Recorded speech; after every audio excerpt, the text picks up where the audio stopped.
Esse podcast foi feito por Júlio Viane, Rafael Andres, Marcílio Custódio e Roberto Fabrício, da turma de Infoeb do 2º ano, e irá tratar da influência da globalização no âmbito científico, especialmente no que diz respeito à geografia. Inicialmente, o que é a globalização?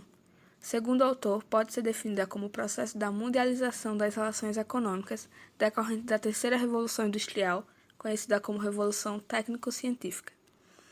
No entanto, o autor ressalta que esse processo de mundialização econômica é mais antigo e ocorre desde a primeira Revolução Industrial, transformando assim as relações do homem com a natureza. Ao observar o cenário atual, é possível ver que essa universalização ocorre nos mais diversos âmbitos, como na produção, no comércio, mercadoria, trabalho e cultura. Todavia, não ocorre em todos os âmbitos. Por exemplo, não há mundialização das classes sociais e nem da moral. Outra característica observada pelo autor é que há diversas denominações para o período, como, por exemplo, Revolução Técnico-Científica, Sociedade de Massa e Sociedade Tecnológica. Entretanto, algo é claro: tal universalização é fruto do progresso no domínio da ciência e da técnica. Foi somente nesse período que pôde-se observar a verdadeira independência entre o progresso científico e técnico e as transformações nas relações econômicas. O autor ressalta que o processo trouxe consequências perversas à sociedade. Pode-se citar a concentração e centralização da economia e do poder político, a cultura de massa, a cientificação da burocracia, a centralização agravada das decisões e da informação. Tudo isso implica no aumento das desigualdades sociais, tanto entre países quanto entre classes sociais, assim como oprime o indivíduo e o desintegra da sociedade, com o crescimento de discursos neoliberalistas. Consequentemente, é óbvio que também trouxe mudanças à ciência. Esta tornou-se mero instrumento que privilegia o processo produtivo e, portanto, é um instrumento para fins econômicos. Para isso, houve a fragmentação do campo de ação da ciência em várias áreas, implicando no excesso de especialização e, consequentemente, na perda da universalidade do conhecimento. No entanto, há de se ressaltar que nesse período há maior valorização do saber humano, isto é, das ciências sociais no processo produtivo. Estas, por sua vez, passaram a servir de base para a construção voluntária da história. A princípio, no subtópico 4 do capítulo 2, Milton aborda a questão da globalização e empiricização das categorias. Ele começa com um questionamento. Agora que o mundo se mundializou, o que será da geografia? Tomando como argumento inicial do subtópico, tal questionamento ele observa as questões que vêm ocorrendo e indaga-se a respeito do futuro da geografia. A partir do ponto que o mundo sempre foi um só. Todavia, com tal avanço, a questão da universalidade vem se aflorando, permitindo assim que uma maior compreensão do que ele chama de uma fração do espaço mundial em relação ao espaço global, sendo por meio desta universalidade empírica a possibilidade de transcrição das categorias filosóficas que podem dialogar com a geografia. E independente do momento, a geografia encontra-se pronta a atender às mudanças que vêm ocorrendo. Uma vez que o valor universal do modo de produção em seu momento atual representa a base material para se chegar a conceitos universais. Assim, quanto mais os lugares se mundializam, mais se tornam singulares e específicos. Logo em seguida, no subtópico 5, por uma geografia renovada, o autor inicialmente chama atenção em seu texto em relação às superposições sobre seus efeitos sobre a existência de cada sociedade. Concluindo então, falando sobre a universalidade como garantia, abre aspas, isso não era possível antes de o planeta tornar-se realmente mundializado. Vale dizer, antes dele ser o objeto, em cada um de seus pontos, a ação de variáveis cuja dimensão é planetária. Fecha aspas. Santos, 1998. No capítulo 3, cujo tema é Metamorfoses do Espaço Habitado, introdutoriamente ele fala da capacidade que o homem tem. De onde ele estiver, a habitação e a exploração atuarão sobre o espaço habitado. Complementando sua fala com uma citação de Maximilien Sorre, abre aspas, o fato capital é a ubiquidade do homem, fecha aspas. que mostra a atuação do capital como mais um elemento do seu processo de habitação.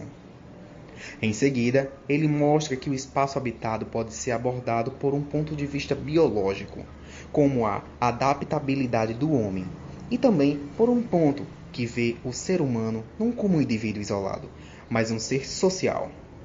E por fim, acompanhar a maneira como a humanidade se expande e se distribui, ocasionando mudanças demográficas e sociais nos continentes.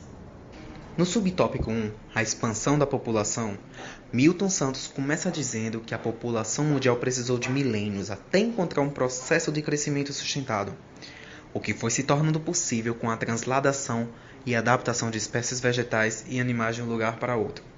E posteriormente, com o progresso dos navios, foi tornando-se possíveis o transporte de grandes cargas para continentes. Com o avanço e a repercussão das indústrias, a desigualdade referente ao bem-estar social fica mais evidente. A medicina passa a evoluir e o crescimento demográfico fica estável e o número de natalidade aumenta. Ao fazer uma observação panorâmica do crescimento demográfico na história, nas épocas mais antigas, como no caso da época neolítica até a cristandade, um período contado em milênios, o número da população apenas dobra. Mas no passar dos séculos, seu crescimento vai se tornando avassalador. Adiante, no subtópico 2, ele aborda a heterogeneidade do espaço habitado, no qual começa explicitando alguns dados para entendermos o crescimento populacional no mundo, ocasionado, por exemplo, pela distribuição da população, as migrações internas e externas e as porções de territórios ocupadas pelo homem. Esses dados atuam sobre o espaço habitado e a terra habitada, alterando-as. No subtópico 3, em um século, uma humanidade misturada, Milton traz o foco para a metade do século XIX, quando ocorreram o que ele chamou de migrações maciças, que foram as migrações de nações velhas para as novas, ocasionadas pela prosperidade renovada nos países ricos. Neste século, estava ocorrendo a segunda revolução industrial, então a população de países mais pobres migraram para países que precisavam de mão de obra barata.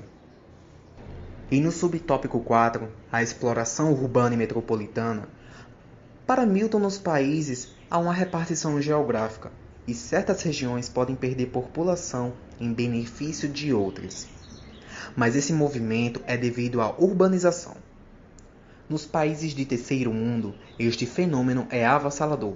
Já nos países do sul, a urbanização ainda tem seu crescimento retardado. Por outro lado, é seguido por uma revolução urbana. Segundo Milton, a população urbana no Brasil segue crescendo. A proliferação das grandes cidades foi surpreendente nos países pobres. Por seguinte, o subtópico 5 fala sobre a criação de um meio geográfico artificial. Milton explica que no início da urbanização ainda era possível ver vários elementos da natureza primitiva, mas no decorrer do tempo elas foram diminuindo e dando espaço para o meio urbano artificial. Com o aumento das populações urbanas, o campo é exigido a trabalhar mais, algo que vai mudando nos séculos, pois passa de 60 ruralistas trabalhando para um urbano para um habitante rural para 10 urbanas, como é o caso de alguns países. Os campos passam a aderir aos avanços tecnológicos, o que ocasiona redução na mão de obra. Isso também ocorre nos espaços urbanos, o que vai tornando o espaço urbano e os espaços ruralistas cada vez mais instrumentalizados, com máquinas, transportes e ruas, deixando o elemento natural pelo artificial. Por fim, no subtópico 6, ele encerra o capítulo com um subtítulo: Da natureza hostil a um espaço do homem? Aqui o autor traz alertas de que atingimos uma situação limite e que isso pode tornar-se um processo destrutivo irreversível para a espécie humana. O espaço do homem anterior à Revolução Industrial é muito diferente.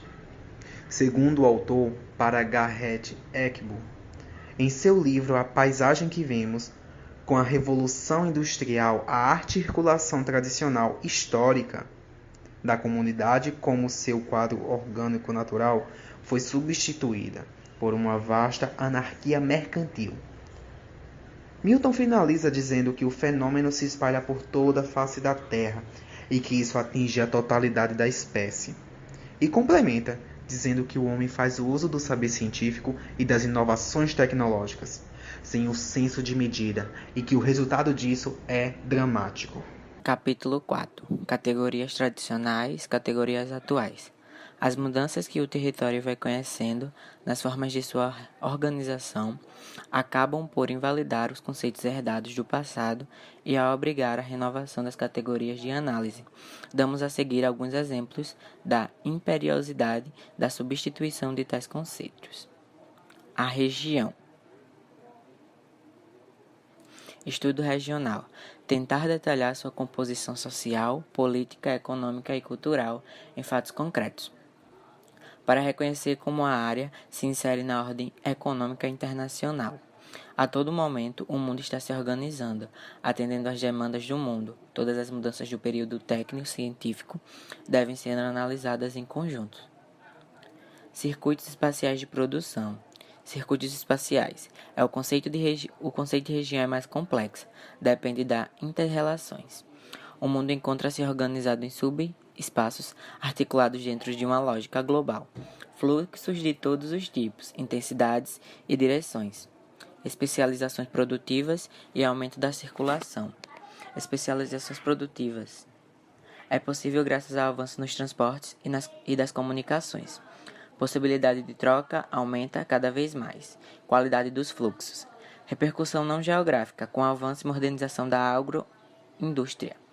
Domicílio não rural da mão de obra. Boias frias. Diversidade de fluxo. Intensidade das relações de todos os níveis. Hoje, o agricultor também é um homem urbano. A cidade. O lugar revolucionário. Milton Santos propõe retomar o debate se a geografia é uma ciência dos lugares ou uma ciência dos homens. Para ele, a geografia tende a ser ciência dos lugares criados ou reformados para atender funções dos homens, nessa configuração com a história do presente. Outras definições. Lugar. É um conjunto dos objetos que tem autonomia de existência pelas coisas que a formam. Exemplos. Ruas, edifícios e etc.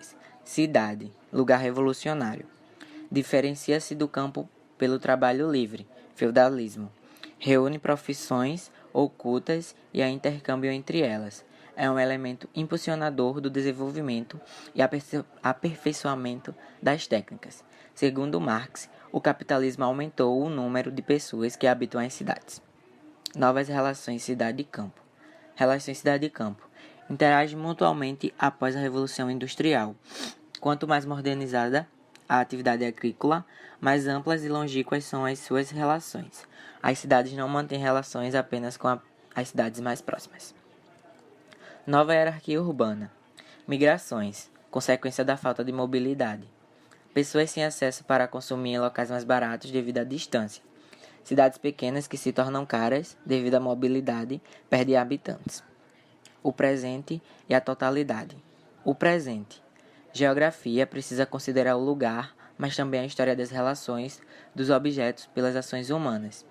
Deve reconhecer o seu movimento histórico ou a relação social de como se produziu. Ser holistas. O que é ser holistas? Define que as propriedades de um sistema não podem ser explicadas apenas pela soma dos seus componentes, onde o sistema total determina como se comportam as partes, conforme Jan Smuts e a metafísica de Aristóteles. Gente preocupada com a totalidade, interdependência entre objetos e relações. Teoria da ciência geográfica.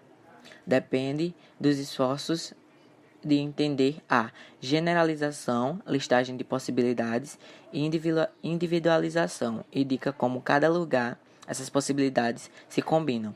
Informações, tornando-se imediata, entender relações criadas pelas novas técnicas. História nos ajuda a ver os fatos da globalização. Paisagem e espaço. Segundo Milton Santos, a paisagem é tudo aquilo que vemos, o que nossa visão alcança. Ela está presente em diversas profissões, como arquitetura, história e geografia. Já o espaço pode ter as mais diferentes acepções, como o espaço da cozinha, do banheiro, das casas, entre outros. O espaço geográfico reúne os resultados das atividades humanas, sendo o produto e agente do processo de construção e transformação das sociedades. Visto a similaridade encontrada nos conceitos de paisagem e espaço, frequentemente estes são correlacionados um com o outro. No entanto, a paisagem e o espaço são coisas completamente distintas. A paisagem refere-se ao lugar como está momentaneamente, como quando um pintor realiza uma obra ao se deleitar com a visão de um horizonte. Já o espaço, diferentemente da paisagem, é determinado lugar fixo, como sempre foi e sempre será, independente das interferências humanas ou até mesmo de mudanças naturais nessa localidade. A classificação territorial e espacial. Geografia física e geografia humana. Como diferenciá-las? A geografia que compreende os espaços naturais, antes da vasta transformação dada pelo homem, é a geografia física, onde estão presentes as florestas, a hidrografia, o relevo. Em busca de se adaptar às condições de determinada localidade, o ser humano a modifica com as construções de casas, pontes, represas, entre outros. A geografia que estuda os espaços alterados pelas ações humanas e as decorrentes delas é denominada de geografia humana. Sendo assim, a geografia física contribui para prever catástrofes naturais, já a humana, os índices de nascimento, mortalidade, por exemplo. Os avanços humanos nas mais diversas áreas o auxiliam a executar as mais diversas tarefas, mas, de certa forma, o poder humano no mundo, nos dias de hoje, ainda é dado de forma passiva, visto que, por exemplo, o homem pode escolher o período do ano para iniciar a plantação, mas, ainda assim, não pode mudar as condições climáticas mundiais.